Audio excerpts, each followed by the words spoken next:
লা ইলাহা ইল্লাল্লাহ ফিস ফিস করে বলার কোনো জিনিস না, এটা ঘোষণা করার জিনিস। লা ইলাহা ইল্লাল্লাহ হলো ওই জিনিস যেটা শাসকদের সিংহাসন চূর্ণ বিচূর্ণ করে দিছে, যেটা সাম্রাজ্য ধ্বংস করে দিছে, নতুন সাম্রাজ্য তৈরি করছে, যেটা সভ্যতা মুছে দিছে, নতুন সভ্যতা তৈরি করছে, যেটা ইতিহাসের পাক পরিবর্তন করে দিছে। লা ইলাহা ইল্লাল্লাহ হলো ওই জিনিস যেটা মজলুমকে তার হক দিছে, যেটা আদল এবং ইনসাফ এনে দিছে, যেটা ধনী গরিবকে ধনীর সমান করছে, অসহায়কে শক্তিশালী সমান করছে। এটা হলো লা ইলাহা ইল্লাল্লাহ। এবং এই কারণে যুগে যুগে এটা বিরোধিতা হয়েছে, এই কারণে এটার গুরুত্ব এত বেশি, এই কারণে এটা আঁকড়ায় ধরে থাকা, সত্যিকার অর্থে আঁকড়ায় ধরে থাকা এতটা কঠিন। এবং এটার জন্য এত বড় পুরস্কার আল্লাহ বলছেন। কোন পুরস্কার বলেন? আসমান এবং জমিন এবং তার ভেতরে যা কিছু আছে সবকিছু যদি আপনি একসাথে করেন, এক পাল্লায় দেন, আরেক পাল্লায় লা ইলাহা ইল্লাল্লাহ, লা ইলাহা ইল্লাল্লাহ ভারী। আসমান এবং জমিন একসাথে করে একটা লোহার আংটি যদি করা হয়, লা ইলাহা ইল্লাল্লাহ সেটাকে ভেঙে ফেলবে।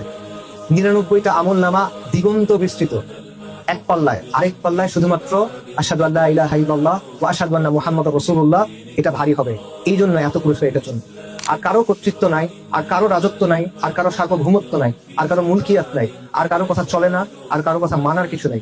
একমাত্র কর্তৃপক্ষ, একমাত্র সার্বভৌম সত্তা, একমাত্র মালিক, একমাত্র ইলাহ আল্লাহ আযজা ওয়া জাল্লা। লা ইলাহা ইল্লাল্লাহ, এটা আপনার নাজাতের বাণী, এটা দুনিয়াতে আপনার আজাদির বাণী, এবং এটা দুনিয়াতে এই জাহেলিয়াতকে উৎখাত করে সেখানে দ্বীনকে কায়েম করার যে বিপ্লব, সেটার বাণী।